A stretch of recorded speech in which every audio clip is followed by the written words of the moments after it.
everyone. I hope you are doing well today.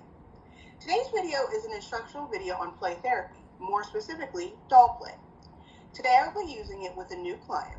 The goals of our sessions ultimately are to provide a deep understanding from everyone's perspective about their struggles as a unit, showcasing the profound insights play therapy can offer. Schaefer and Drew tell us, play can be viewed as a youth's life work, and youth who are praised for working hard, effectively, and creatively in their play can gain an improved sense of self-confidence and purpose in this world. Josh, our client for today, has recently returned home after being removed from the home for aggressive behavioral issues directed towards his twin sisters. He was sent to an inpatient facility for the last 6 weeks for assessment. Josh has been returned home for a lower level of care, but has been ordered to outpatient services. I've read over his clinician notes. The goal of today's session is for me to understand how connected or disconnected he is from his emotions and reactions. Hello, Josh. My name is Celeste. How are you doing today? Good. How old are you? 10. How are things since you got home? Fine.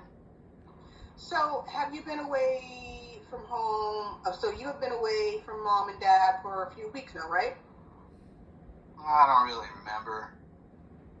Do you know why you came to see me today? What did mom and dad tell you? Just that I had to talk to someone about being nice to my sisters so that I don't have to leave again.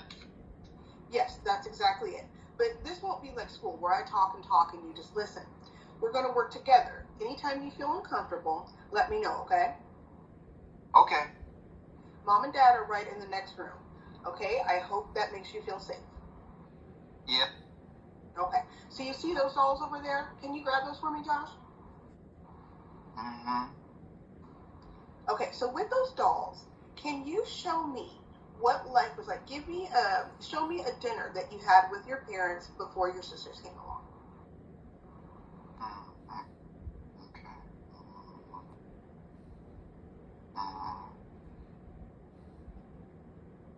Okay. This is me. Okay. Mom made spaghetti, my favorite. And this is Dad. How was your day, son? Great, Dad. I won the spelling bee. This is Mom. Come and sit in your special spot between the both of us and tell us about it. You will always be our special boy. Josh has conveyed to us, without using explicit language, the time before his sisters were born was good for him. As a therapist, my interpretation is that these were the times he fondly remembers. He has almost romanticized that time when he retells it, because his present time is spent mourning the loss of that family dynamic. That loss, that death, is what drives his behavior. His pain is deeper than that of the typical sibling jealousy. Let's now move on to the next part of the session. Josh, it sounds like you are very special to your parents. Do you think that you're special to them? I used to.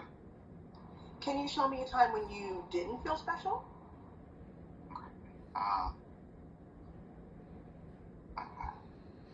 But Dad, I don't want to go to Grandma. She's really mean, and she's boring, and she's not fun like you and Mom. I know that you don't want to go, Josh, but your sisters are sick, and it's important that they go to be in the hospital. Don't you want them to get better so we can all be a family again? But you are going to be out of town, and you yourself said you don't even know how long. Why can't I just go with you? Because your twin sisters are more important, and we don't love you anymore. Okay, so obviously his parents didn't say that, but it's very clear that's how he interpreted that moment. He felt that his sisters were more prioritized over him and his needs.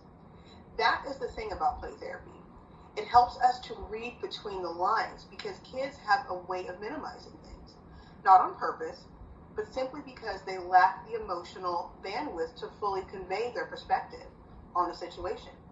All Josh knew in that moment was that these people that he cared about, his nucleus, his base, were leaving him for what were ultimately strangers. Yes, they are his sisters, but this is his house. This has been, but this has been his house. These have been his parents longer. Now he has to leave both to meet their needs, and they just got there.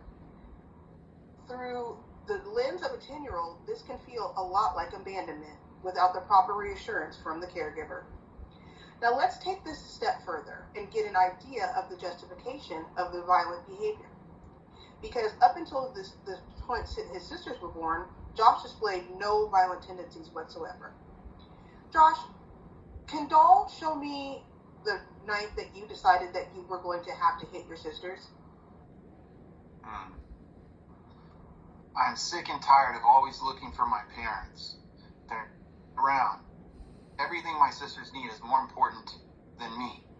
I want my mom to hold me and make me spaghetti like she used to. Last week, she forgot to pick me up from school. I waited an hour. The teacher had to call her to remind me to come and get me. And then all last week, I had to make dinner for myself. I don't understand. I wrote her a letter. She didn't even write me back. Is it okay if I talk to Josh, Doll? Okay. Doll, do you know the difference between mad and sad? Sad is when you feel like crying. Mad is when you are tired of crying. So you start to want to hurt things. Where did you learn that, Josh Doll? My mind. Good work, Josh, and good work, Doll. Thank you for being open with me. Now, it's essential that all responses from the therapist remain professional. There should be no correction, no judgment, just unconditional positive regard. There should also be no redirection or challenging of cognitive distortions. That's not what this first session is about. This first session is trying to understand how Josh equates emotions and reactions as well as thoughts. Also, give praise when appropriate. If you do it too much, it will come off as phony, and kids can spot phony from a mile away. Okay, one last interaction to gauge the correlation between Josh's emotions and actions. Josh, can you show me with the dolls the time that your parents talked to you about hitting your sisters? Okay. Josh, why do you always yell at your sisters? They are just babies. You have to do better than that. You are their big brother, and you have to set a good example. We expect you to be a leader when we're gone. How am I supposed to set examples for babies? They don't even know who they are. You think they know who I am. I have had it with your smart-ass mouth. You must do better.